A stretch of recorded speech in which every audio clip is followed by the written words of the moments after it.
Okay, so we're talking about Kyle Rittenhouse. We want to talk now about the self-defense claim that Kyle is undoubtedly going to be raising.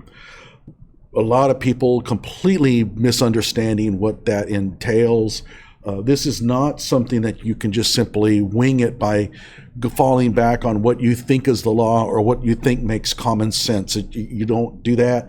Wisconsin has a set of laws in place that governs what is considered self-defense and what is not.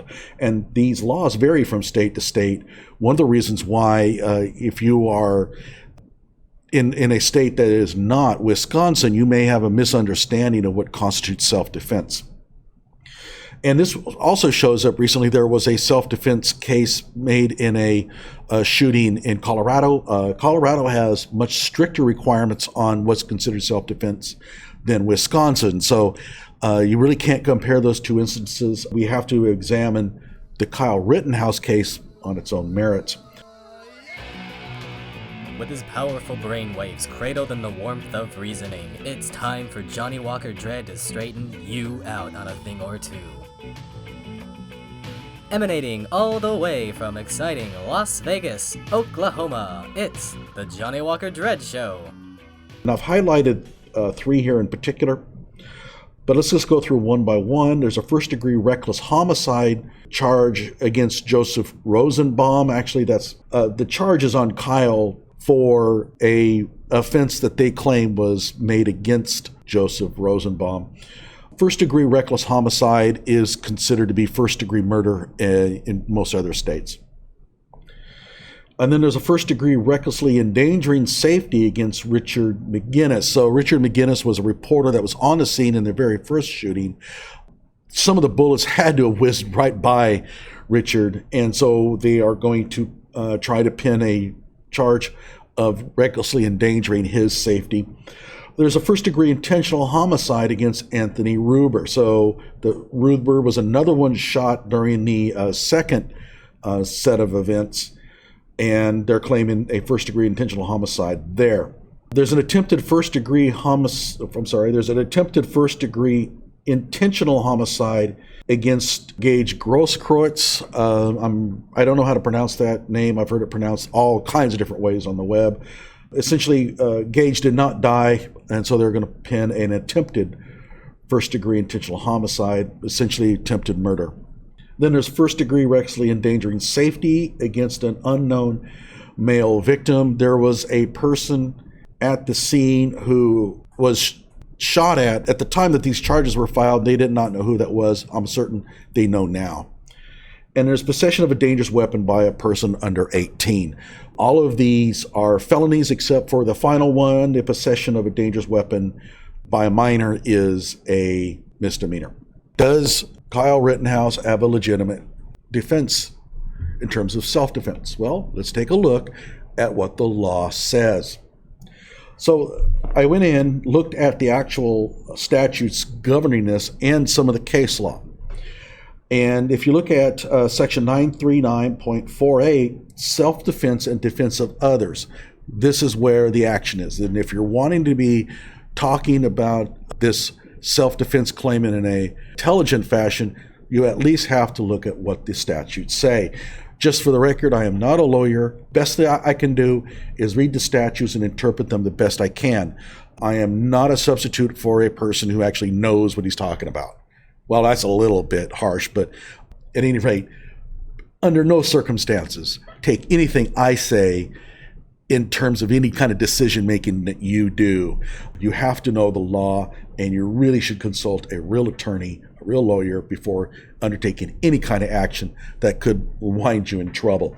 Okay, so let's take a look at these. Number one, subsection 1 says a person is, I should say it here, when I identify person here is kind of important. A person is privileged to threaten or intentionally use force against another for the purpose of preventing or terminating what the person reasonably believes to be an unlawful interference. Okay, so why is this so important? Well, notice the highlighting of the term person. And it says here what the person reasonably believes. So who is the person in this case? It's Kyle Rittenhouse. Very clear from the statute. They're talking about the person who is the defendant in this case, the person who's making a claim that he acted in self-defense. And it says, what the person reasonably believes to be an unlawful interference. Now, first of all, was there an unlawful interference? In all of the shootings, clearly the people who are doing the actual acts, chasing Kyle, trying to grab his weapon, attacking him, are not doing that under the auspices of some sort of legal authority. And furthermore, and this is what's important, even if you think they are, what the person reasonably believes to be an unlawful interference. It doesn't make any difference if the people who are attacking Kyle or interfering with him, okay, are acting legally. All that matters is, does the defendant have a reason to believe that their interference is unlawful? Of that, I cannot understand how anybody could argue otherwise. There's no way that Kyle, being chased, being hit by a skateboard, would think that the actions of these people is lawful. Again, it doesn't matter if there are circumstances that come to light that later show that the actions were in fact lawful. It doesn't matter. All that matters is at that time when Kyle pulled the trigger, did he have a reason to believe that their actions were unlawful? And I cannot see how any jury would think otherwise. With his or her person by such other person, okay? The actor may intentionally use only such force or threat thereof as the actor, got to keep this in mind, as the actor reasonably believes is necessary to prevent or terminate the interference. So, and I didn't highlight them, I should have, but there's a couple of words in here. The actor. So it doesn't matter what Rosenbaum thinks. It doesn't matter what we think. It matters what Kyle thinks at the time.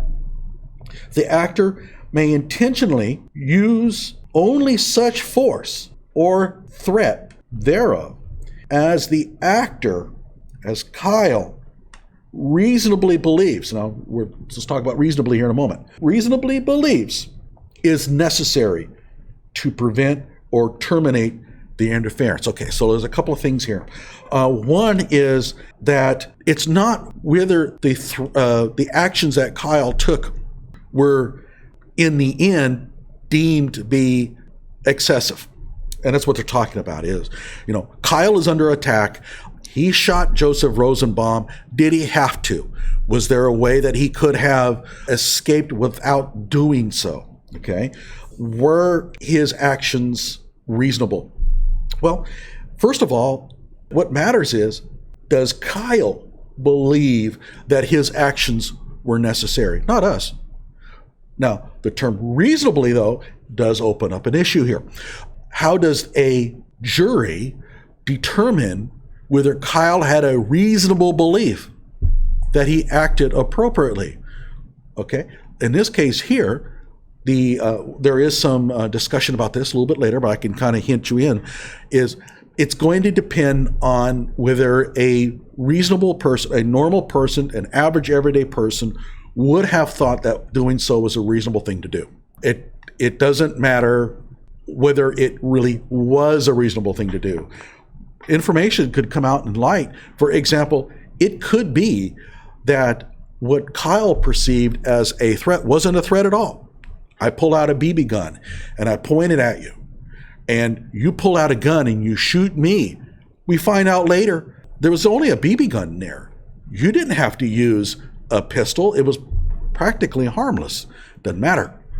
It doesn't matter what the facts ultimately come out are. What matters is, did that person believe it was a real gun, and does he have a reasonable belief that opening fire was a reasonable thing to do in that case? Okay, let's move on here. The actor, that's Kyle, may not intentionally use force which is intended or likely to cause death or great bodily harm, certainly happened here, unless the actor reasonably believes that such force is necessary to prevent imminent death or great bodily harm to himself or herself. And I should have highlighted great bodily harm. A couple of things here. Again, we're going back. Can Kyle kill somebody? Well, it depends on whether he has a reason to believe that the force is necessary to prevent imminent death or great bodily harm. And there's a lot of misconceptions out there about this. A lot of people say, well, even though he was under attack, you can't shoot somebody unless your own life is threatened. No, false. All that matters is that you have to believe that you are in fear of great bodily harm. Any cop will tell you that. You talk to any police officer. Do you have to feel like your life is threatened? No. Now, what is great bodily harm? That varies from state to state. I didn't look it up here, but usually a great bodily harm is a harm that's likely to be long-term. So if you get, is a broken arm great bodily harm? That may be debatable. It might vary from state to state because a broken arm can heal. Sometimes the states decide that what great bodily harm means is that you're permanently injured. I don't know. I should probably look up and see what Wisconsin says about this. Whatever the case, all that matters is that Kyle has to believe that he faced great bodily harm. He does not have to fear for his life. Now, let's take a look here. I deleted a lot of the text here because it doesn't pertain. And I left the text here, though, so I don't want anybody accusing me of omitting stuff that might paint Kyle in a negative light. And I've highlighted the reasons, the statements in these texts that explain why I deleted it. In this first one here, all of this has been deleted here because they are working under the assumption that Kyle was in a home or he was defending some sort of vessel, which is not the case here. These laws don't pertain. Interestingly enough, though, they could end up pertaining to the actions of Joseph Rosenbaum. Whether Joseph Rosenbaum could claim self-defense. It doesn't really matter. Joseph Rosenbaum is dead. He's not going to be on trial here. Okay, the presumption, and this is where things get really dicey here. The presumption described in paragraph AR, which describes the conditions under which a person can defend himself. Remember, the great bodily injury or imminent threat of life. This presumption does not apply if any of the following applies. And I wanted to insert a definition of the word presumption here because people are kind of confusing this. Presumption, a rule of law which permits a court to assume a fact is true until such time as there is a preponderance of evidence which disproves it. The next part says the actor was engaged in a criminal activity. A lot of people are missing the presumption part and dropping right onto number one. So they read that Kyle can defend himself against imminent threat of life or bodily injury, serious bodily injury, unless he was engaged in criminal activity. Wrong. That's not what this says. It says that the presumption that he can claim self-defense is negated if he is engaged in criminal activity. Now, what does that mean? Let's take a look at a few scenarios. I break into your home. I am armed. And in so doing, you try to take action against me and I shoot you. Now, can I claim self-defense? No. The reason why was I was breaking the law by entering your home, and my breaking of the law compelled you to take action for which I shot you. I live in a state where possession of a certain amount of drugs can get you in a lot of trouble. You're breaking the law. So I'm walking down the street and I've got a lot of drugs on me. And you come up and you pull a gun and you try to kill me. And I see that and I shoot back. Now, I'm breaking the law. Does that mean I can't defend myself? No reasonable person would agree with that. So in one case, the breaking of the law negated my self-defense claim, and in another case, my breaking of the law did not. What does that mean? If you go back to Part B here, the presumption described in paragraph AR does not apply if any of the following applies. And if you're engaged in criminal activity, we cannot assume that you are acting in self-defense. But that doesn't mean that you are necessarily not acting in self-defense. In other words, engaging in criminal activity does not by itself negate self-defense. It depends on the nature of the crime. And there are all kinds of people box themselves in all kinds of corners here. For example, they'll say, well, Kyle was breaking curfew, therefore he can't claim self-defense. Really? The other people there were breaking curfew.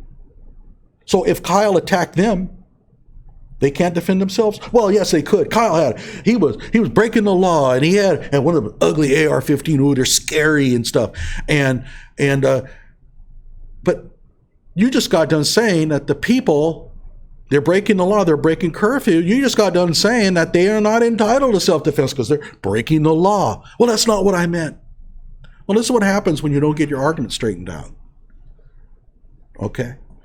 The intent of this law is really quite clear. They're opening up the possibility that you may not be able to claim self-defense if you're engaged in a criminal activity that would have compelled somebody to take action against you. Anything else beyond that makes no sense at all. There is a court case here that we'll talk about a little bit later, State versus Camacho, where a defendant by the name of Alfredo Camacho shot a police officer, didn't kill him, but came close. The defendant at the time was driving without a license and was an illegal alien. Now, don't get on me about using the term illegal alien. That was the term used in the actual appeals case. And I can show you that later. The point is, though, is the claim of self-defense in the appeals case, nothing was mentioned about driving without a license or being in the country illegally. The prosecution never even mentioned that. But that's insane. This man shot a cop. Of course they're going to make that claim if they can make it stick. They didn't even bother. They know that no judge, no jury is going to take that seriously. The fact that he in the country illegally, the fact that he was driving without a license had nothing to do with the actual event. If he had been here legally, and if he had a driver's license, the same thing would have happened. I deleted a number of these statutes here because they pertain to public safety workers, and I'm not going to get into that. Kyle was not a public safety worker, so they're not relevant. Okay, now comes to another interesting part, provocation. Provocation affects the privilege of self-defense as follows. Now remember, a lot of people are saying, well, Kyle provoked Rosenbaum. There's not a shred of evidence to substantiate that, by the way. I have looked at the events leading up to the shootings, during the shootings. Nothing indicates that Kyle provoked Rosenbaum. But let's suppose he did. And the prosecution could come up later, dredge up a bunch of people that might be willing to claim that they saw Kyle threaten Rosenbaum with the weapon. There's going to be people willing to lie. I'll be honest with you. We already know from the Michael Brown case, there's plenty of people willing to lie to try to get somebody convicted. In the case of the Michael Brown, when they were faced with a threat of perjury, they changed their stories. And then ultimately, Michael Brown was not even tried because the grand jury came back and said, we have no evidence that the police officer, Darrell Lewis, did anything wrong here.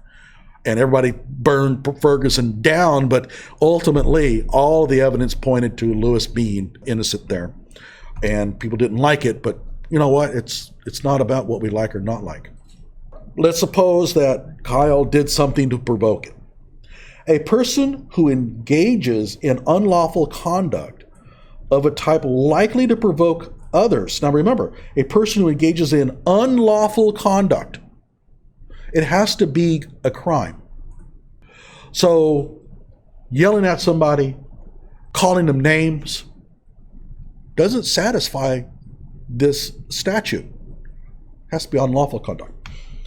Of a type likely to provoke others to attack him or her, and thereby does provoke an attack, is not entitled to claim the privilege of self-defense against such an attack, except when the attack which ensues is of a type causing the person engaged in the unlawful conduct to reasonably believe that he or she is in imminent danger of death or great bodily injury. Oh, that's kind of interesting. Let's take this thing apart. Provocation is one of those things that people are saying, well, Kyle provoked the incidences. He's carrying a rifle. Okay, we'll talk about that in a moment. His rifle is at the ready. It's a single point sling. The way Kyle was carrying the rifle, that's how you carry it. That's not at the ready. It certainly doesn't show any intent to shoot anybody. There's also other claims that, we walked around like he owned the streets. All right. So let's take a look at provocation here. Provocation affects the privilege of self-defense as follows. A person who engages in unlawful conduct of a type likely to provoke others to attack him or her, and thereby does provoke an attack. Now let's think about, let's say, milkshaking. We get a milkshake and there's a politician coming down, well, let's just say it's a regular person, because if it's a politician, that might raise other issues. But it's some ordinary Joe. I don't like him, and I got my milkshake here, and I'm going to walk up and I'm going to toss it on him. That's assault. It's against the law. That's a crime. You can go to jail for that. Okay? So let's say that I'm going to do that,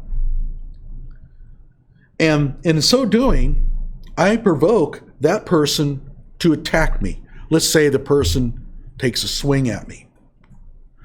All right? It says here, I am not entitled to claim the privilege of self-defense against such an attack, except when the attack which ensues is of a type causing the person engaging in the unlawful conduct, me, to reasonably believe that he or she is in imminent danger of death or great bodily injury. So what does that mean? In a nutshell, two cases. I come up, I got my milkshake, I throw it on you, you turn around, and you try to belt me. Good luck, I'm going to whoop your ass. No, I'm just joking. Okay. So you try to assault me in return. And according to this here, I'm not entitled to self-defense in that case. Okay. However, suppose instead you pull out a gun. I have a reason to believe that this gun could cause me great bodily injury or imminent death. Yeah, it's a gun. In that case, I am entitled to self-defense, even though I provoked it. Even though I provoked the incident, I'm still entitled to self-defense because the response was one that could threaten my life or cause me serious bodily injury.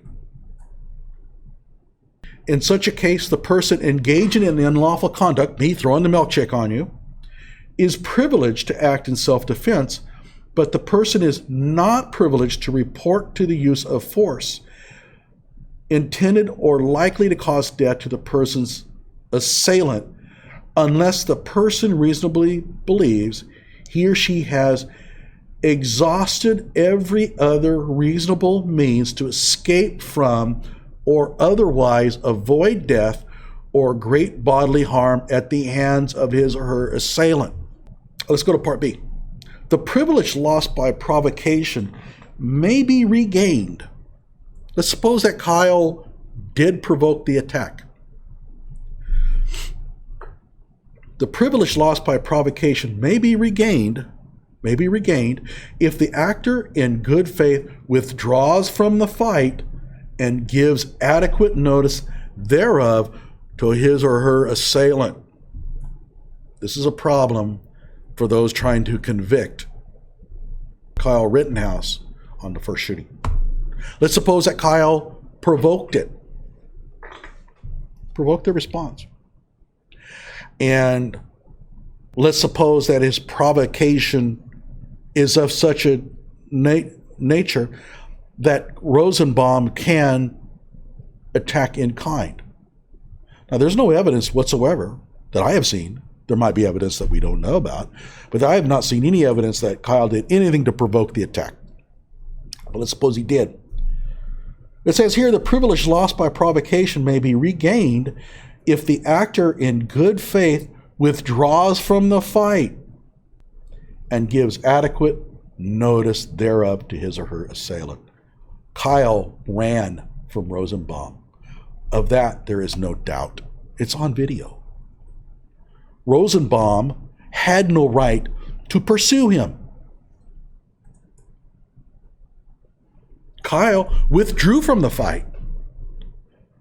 And did he give adequate notice? Yeah, I mean, he's running. Rosenbaum saw him running away. That's certainly adequate notice that, hey, I don't want to be involved, even if I had provoked it. Remember also, Kyle's yelling, friendly, friendly, friendly, while he was running. So if Kyle lost the privilege of self-defense because he provoked the argument to begin with, it doesn't matter. Kyle ran from Rosenbaum. He clearly withdrew from whatever fight that was taking place. Rosenbaum chased him. You cannot do that. So at this point, I don't know if I'm the prosecution, I'm not sure what I can do with this.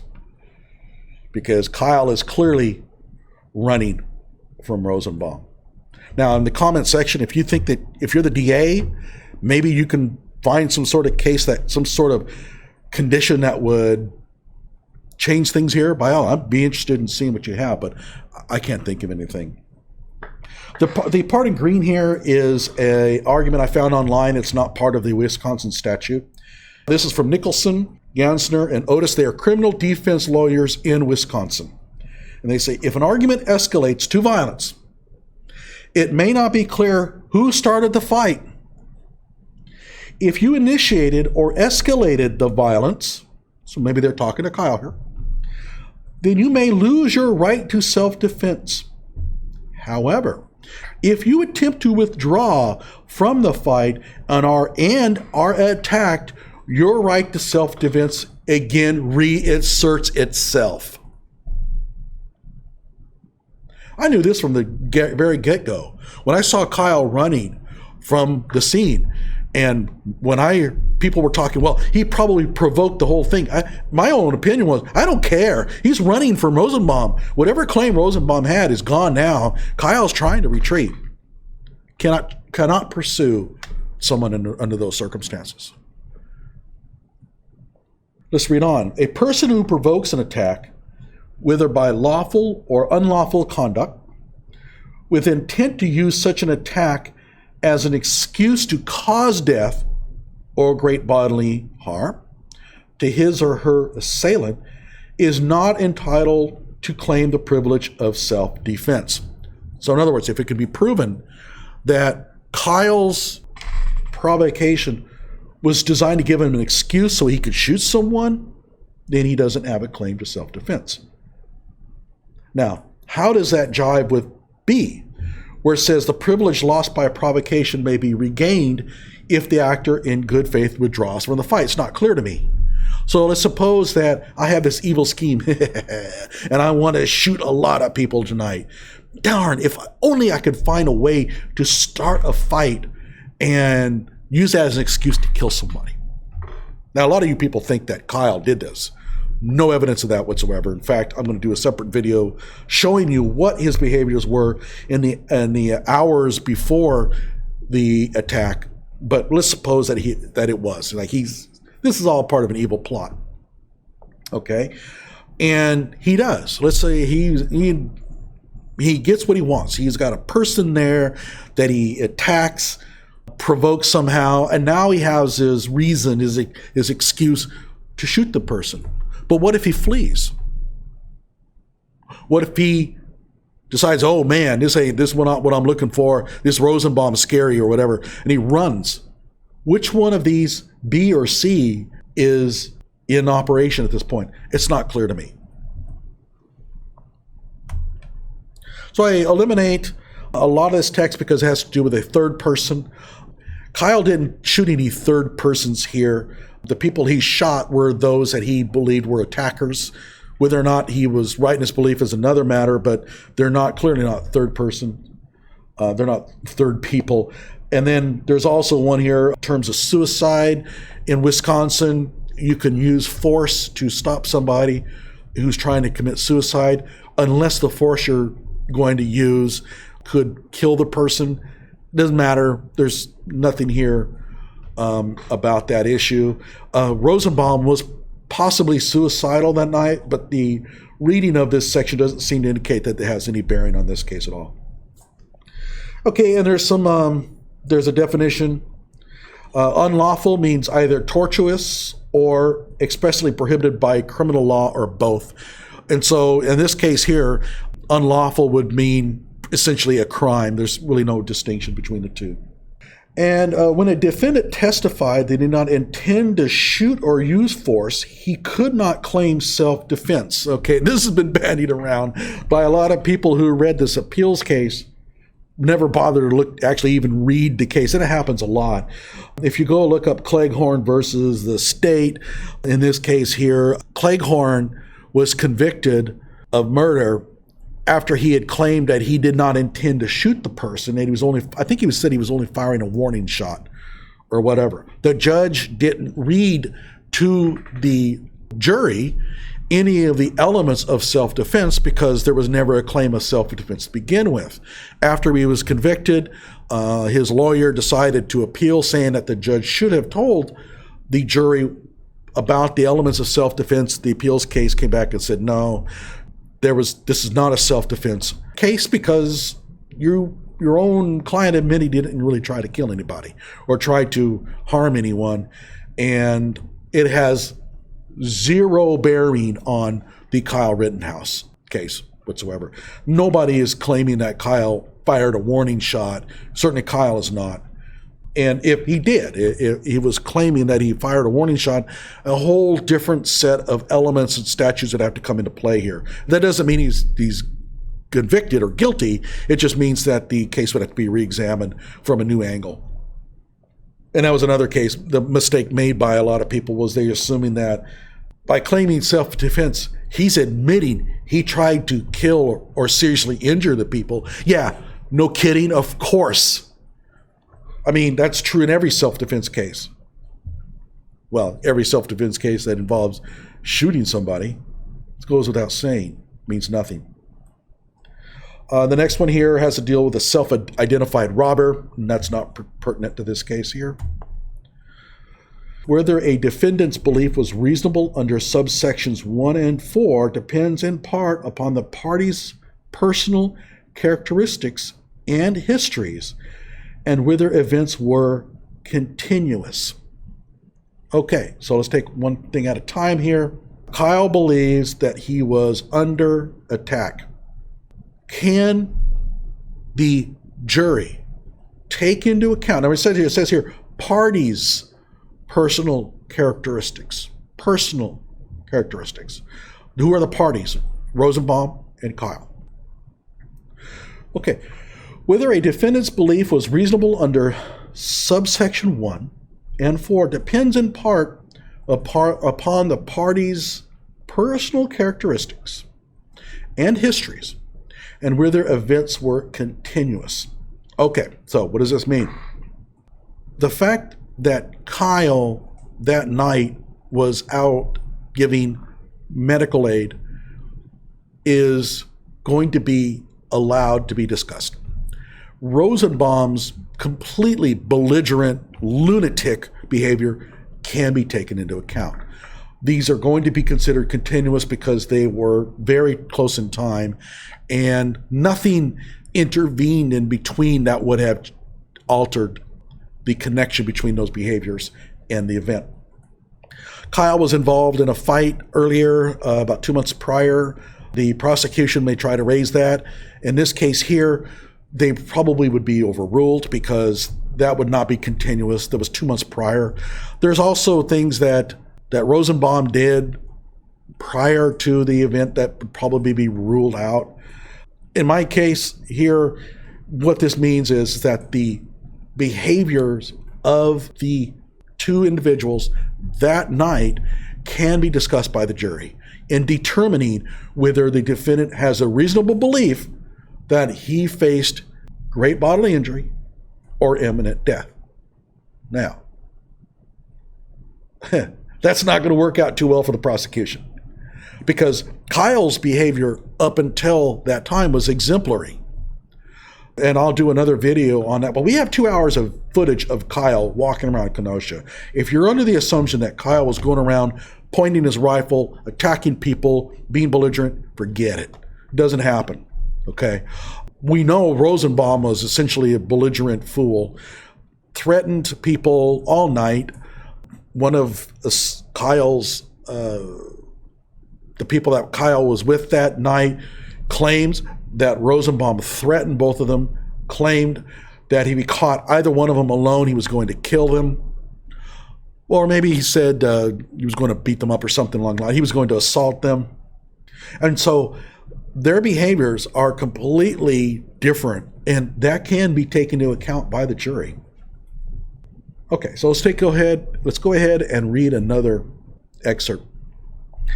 Evidence of prior specific instances of violence that were known to the accused, it's kind of important, may be presented to support a defense of self-defense.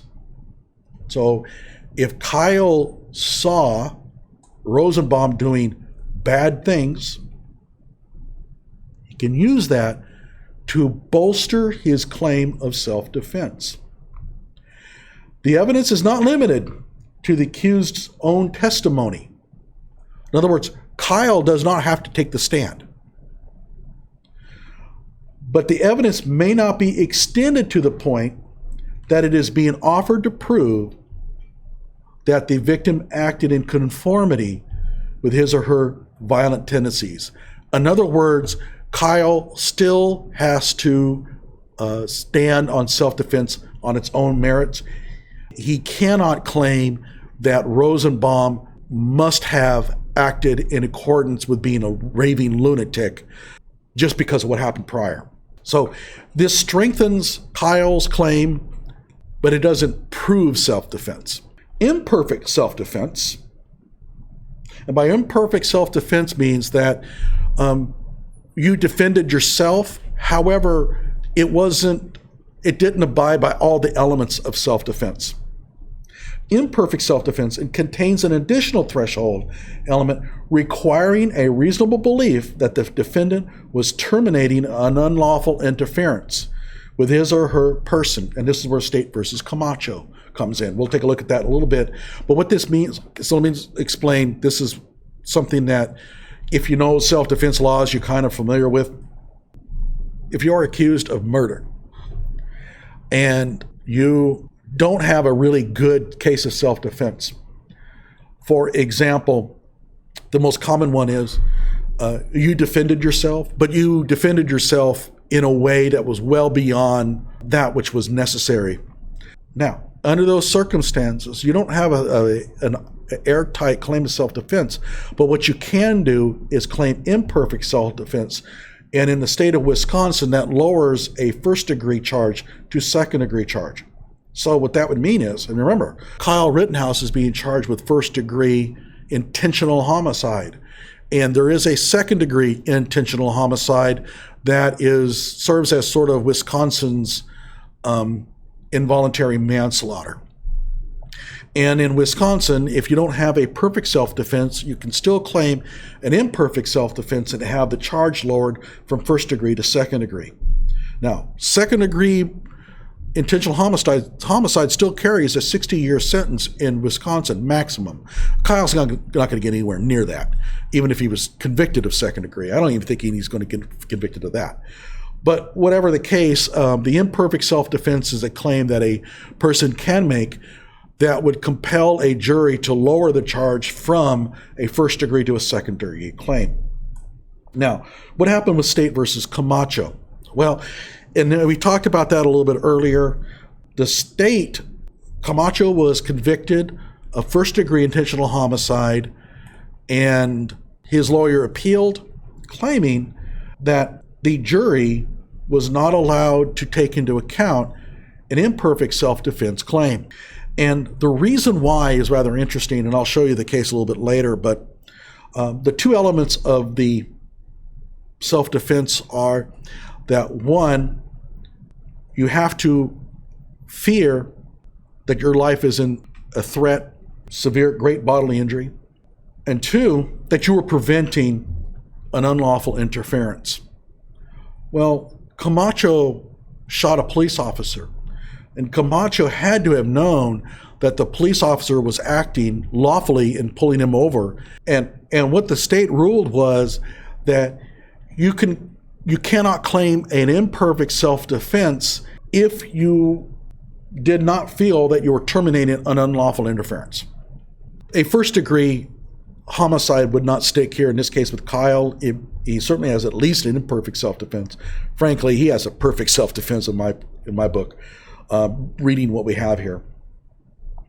But at any rate, he can claim an imperfect self-defense because he knew very well that none of the attackers were acting lawfully. Well, let's just say he had a reasonable belief that none of the attackers were acting lawfully. The reasonableness of a person's belief under subsection 1 is judged from the position of a person of ordinary intelligence and prudence in the same situation as the defendant. Not a person identical to the defendant, placed in the same situation. So, what does this mean? Well, Kyle's going to claim that his actions were reasonable given the threat that he was faced. And how is that going to be determined? The question becomes, would an ordinary person in the same situation think that what took place there was reasonable? Now, how do you settle this in court? Well, the prosecution and the DA are going to put people on the stand. Police officers are really common witnesses in this case. There's police officers that specialize in this kind of thing. And they're going to ask the police officer, judging by what you saw, an attacker trying to take a weapon from a person, is shooting that person reasonable? There isn't a police officer on the planet that's going to say no. Every police officer is going to say absolutely. Why? Well, if it's not reasonable, then that puts their own jobs in jeopardy. And there's plenty of case law where people have been shot by police officers because somebody tried to take their weapon. An example of that is in Alabama, where a sovereign citizen was shot by a police officer who pressed her gun into the person's stomach and opened fire, killing him in front of his family. The suspect did nothing other than being combative and being a jerk. But the suspect at one point tried to take the officer's taser. Of course, this is Alabama. Doesn't apply to Wisconsin.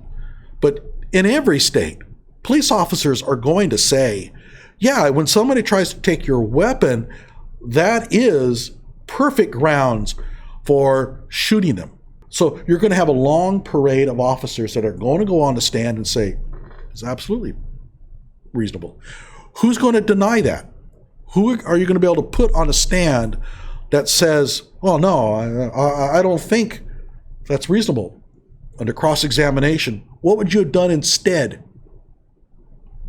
Oh, boy, that's a tough one to answer. Let him have your rifle? Really?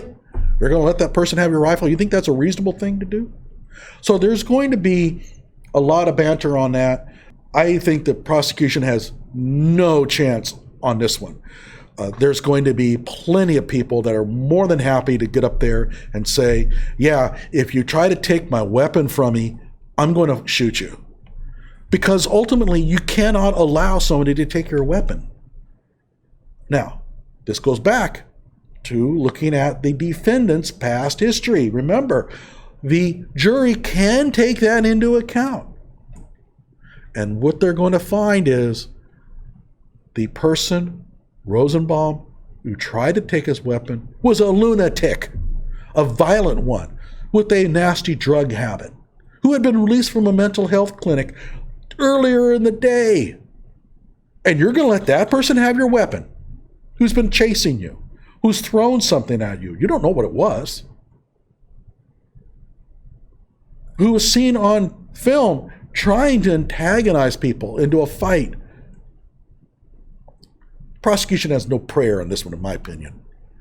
You could call up maybe some university people who are experts in self-defense laws, condition situations. Under cross-examination, they're going to be asked, have you ever held a gun? No. Have you ever had a person try to take a weapon from you? No. Well, it's going to come out really clear that the people that they're going to put up in here really cannot understand the situation that Kyle faced. At any rate, there's maybe some disagreement from you viewers out there. You might feel differently, but to me, I just don't think that Kyle, under any circumstances, should have allowed those who attacked him to take his gun from him. You just cannot allow that. And by the way, another round of people that are going to get up there are concealed carry experts, trainers. These are people who make a living. They're certified by the state. They have a lot of credibility. They're going to get on there. And I have not yet met any concealed carry experts who claim that this was not self-defense. Be bizarre. So I think that the prosecution is cooked on this one. The right to resist unlawful arrest, a defendant's psychosocial history showing past violence toward the defendant, is generally not relevant to this objective standard, although it may be relevant as in spousal. Okay, so Kyle and Rosenbaum almost certainly never had met prior to this night.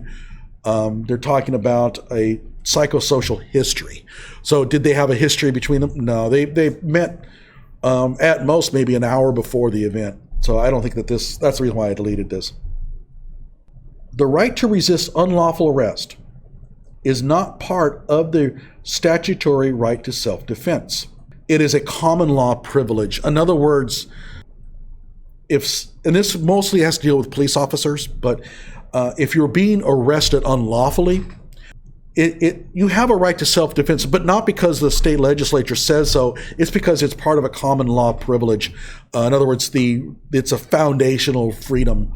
And so, although this is kind of an interesting, it's not really relevant here. And these have to do with duty to retreat. The next ones here have to deal with certain case laws. I looked them up. They're not really relevant. Have to do with, first one has to do with the duty to retreat. Kyle clearly did retreat anyway, so it makes no difference. I mean, he's clearly being chased. The second one, when a defendant fails to establish a factual basis to voice self-defense, doesn't apply here. Kyle clearly has a factual basis to at least voice self-defense. And then the third one, although intentionally pointing a firearm at another, well, Kyle's really, the deal here is not that he pointed a firearm, but actually shot somebody. So these are not really relevant. So I eliminated a lot of other things. These have to do with defense of others. Now, they could play a role into one of those charges that Kyle put Richard McGinnis and another unknown person at risk. But I'm here mostly talking about the self-defense claims and the homicides. Now, here's what's interesting. Wisconsin law establishes a low bar that the accused must surmount to be entitled to a jury instruction on the privilege of self-defense. The accused need produce only some evidence in support of the privilege of self-defense. In other words, Kyle doesn't have to take the stand. There's been a couple of lawyers that went on there that got this one goobered up, probably because this is not the case in their own states. But in Wisconsin here, it's very clear. Wisconsin law establishes a low bar. And so all they have to show is that there is some evidence. The videotape is plenty. So, and this is important because what this means is that Kyle does not have to take the stand to assert his self-defense claim. The jury is going to have to take into account the elements of self-defense in this crime. The jury instruction for self-defense in this case, so I'm not sure which case they're talking about. By reading it, it sounds like it's State versus Camacho. No, I'm sorry, it's State versus Lang. No, I don't know. I'm not sure which case they're talking about.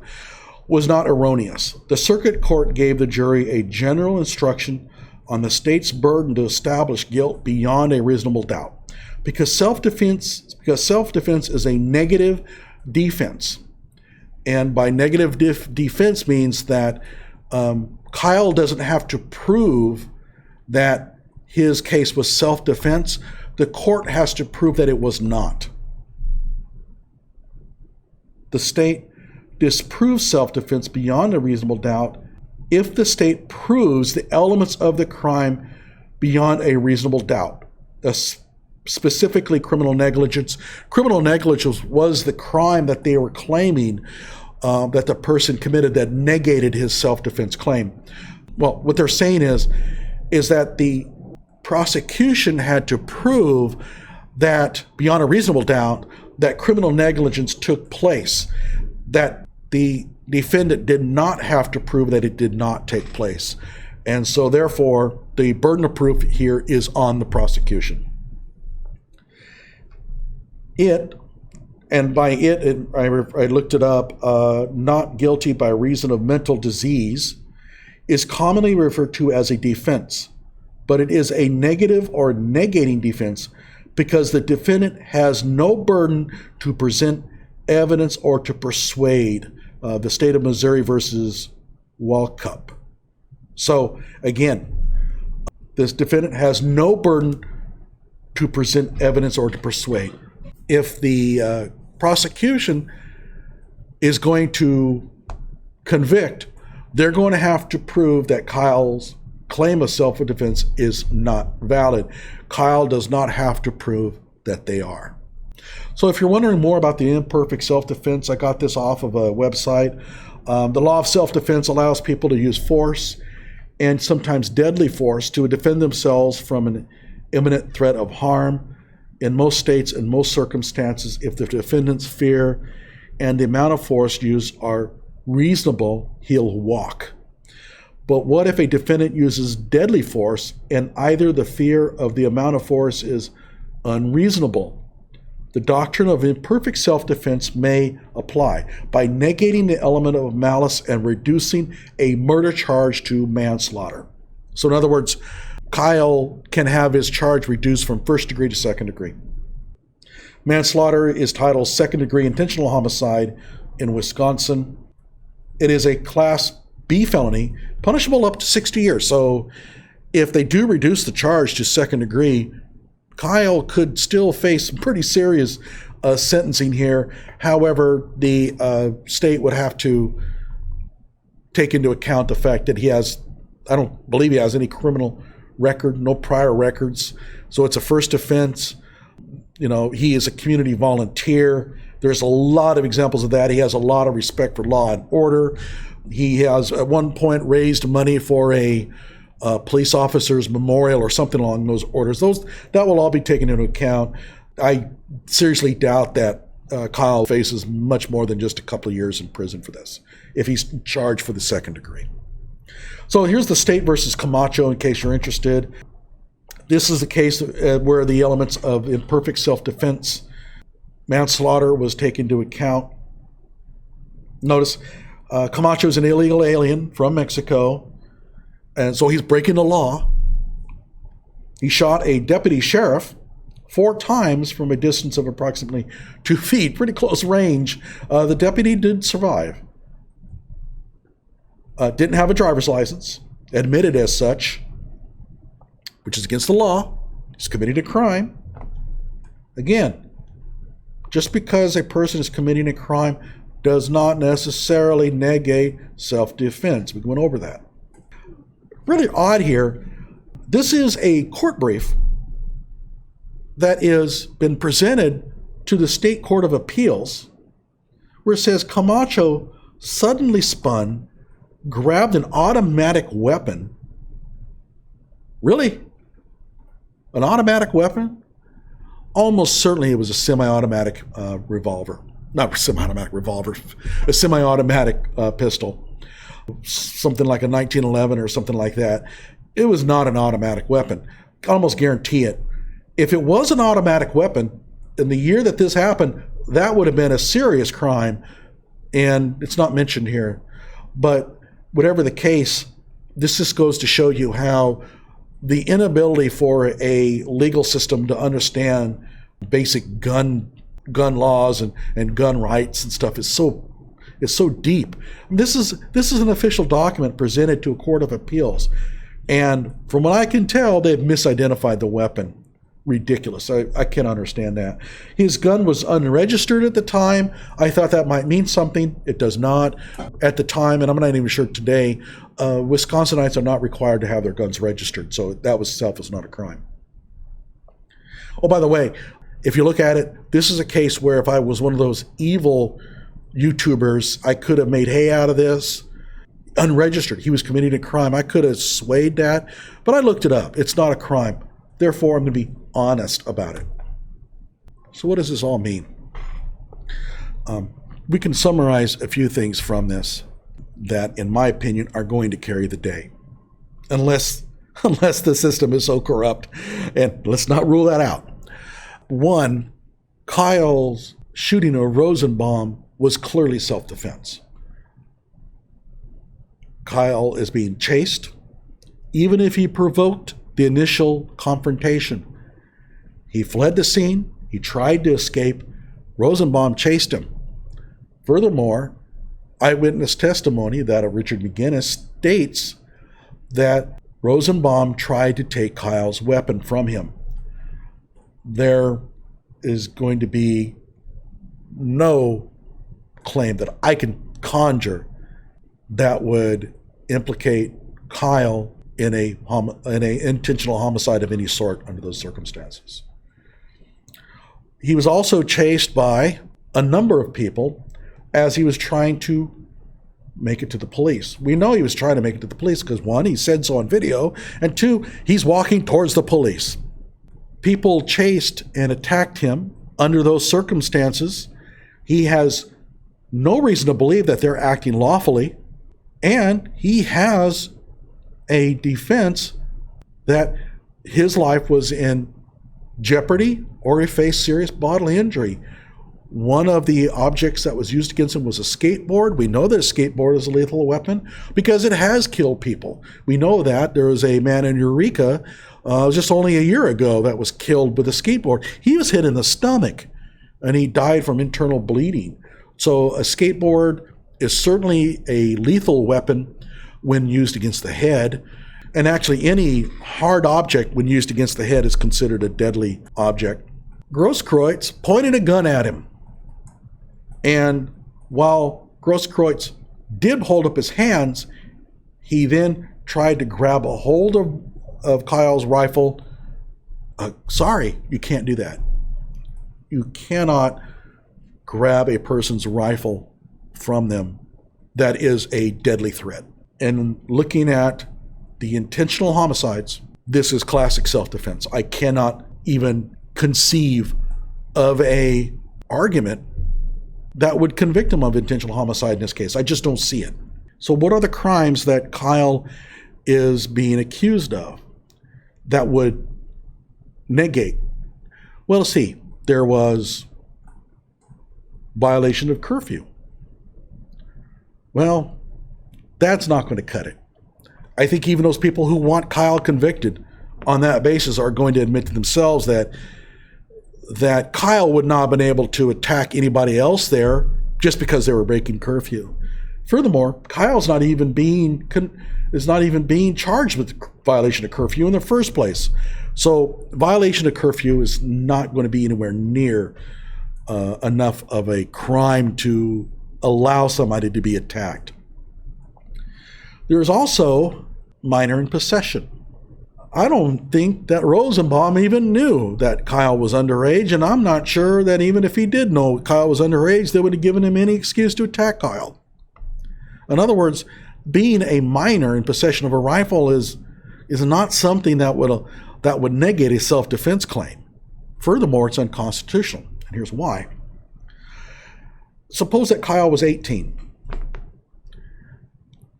In that case, if this law was being used to negate a self-defense claim, the law wouldn't apply, and Kyle would be allowed to use a claim of self-defense. But he was 17, in which case he is breaking the law. Maybe. I have another video on that. It's not settled, but let's suppose it is. So in this case here, two people faced in identical situations, one being 17, the other one being 18, the 18-year-old would be entitled to self-defense. The minor would not be.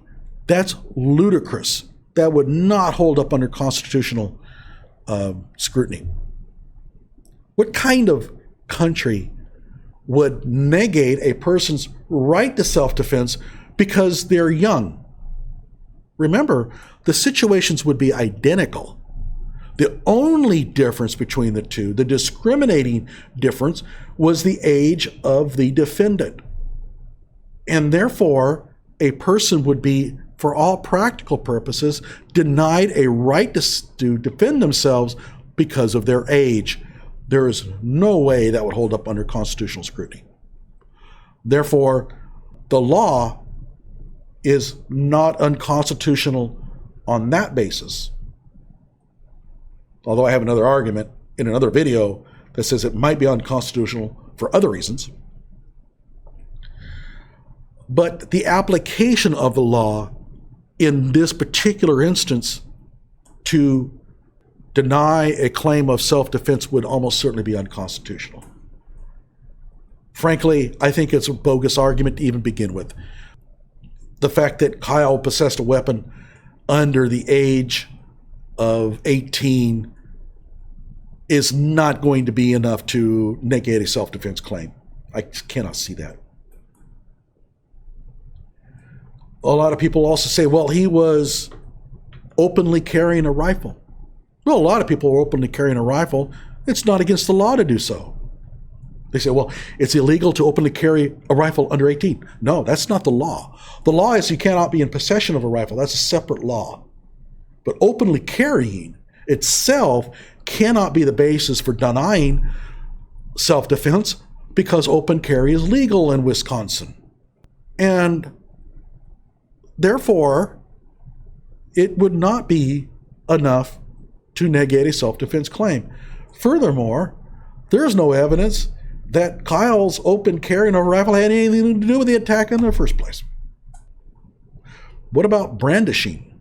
Brandishing a weapon would be, under certain circumstances, able to negate a self-defense claim. However, we have plenty of evidence of Kyle that night walking the streets of Kenosha. At no point is he brandishing a rifle. Now, we have the full evidence, video evidence of Kyle during the time when he is attacked by Huber and Grosskreutz and some other third party. And he's clearly not brandishing then. He's got his rifle in front of him. It's a single point sling. So this is how you carry a rifle with a single point sling. and he's walking to go to the police. That's not brandishing. Brandishing would be waving it around in some sort of threatening manner. And he's clearly not doing that. In fact, he does not point his rifle until he has hit the ground and the people are on him. It's not brandishing. Now, could he have been brandishing in the case of Rosenbaum? Possibly, but remember, whatever provocation he did, after he fled, Rosenbaum chased him. Even if he brandished a weapon initially, he was not brandishing the weapon while he was running.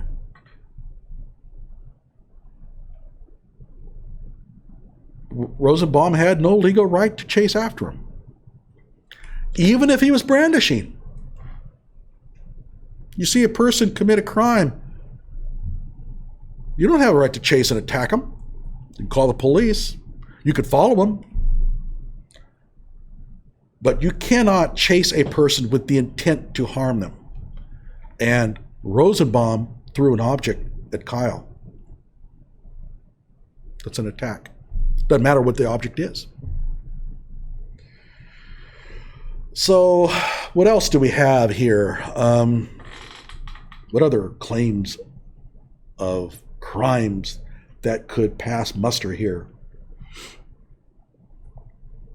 Well, some people have said, well, he shot somebody. That's a crime. What the hell kind of logic is that? If the actual shooting is considered a criminal activity that negates self-defense, then there's no such thing as self-defense in this country. That would negate every self-defense claim in this country. Because whatever self-defense you have, you had to have done some sort of violent act to have to rely on self-defense. And remember, you only bring up self-defense as a way to defend yourself against an alleged crime. You can't use the crime itself to negate self-defense. It's a circular argument. That's stupid. And the prosecution is not going to be dumb enough to raise that one up, so there's no point in even trying that one. Support my channel. Subscribe. I'm going to be putting out a lot of these videos. Yeah, I know they're long. I know they're detailed and stuff, but you know what? If we're going to talk about this case in a logical, rational manner, you have to put in the effort. You have to read the statutes, or you have to at least willing to listen to a longer video and take a person's arguments into account. But that's not what's happening out there. People are just producing junk. They know almost nothing of what happened that night, and they form some conclusion. They put out there, and it's not helping. I just really hope that you can like my channel, you can subscribe, and tell others about it. And if you're a lawyer and you think I got something wrong, by all means, put in the comments below. Let me know. I don't want to be wrong. If I have made a mistake, I want to own up to it, because it doesn't do any good, again, to wax over certain things, because it's all going to come out in the court case anyway. I don't want to be wrong. I want to be right. Anyway, good day.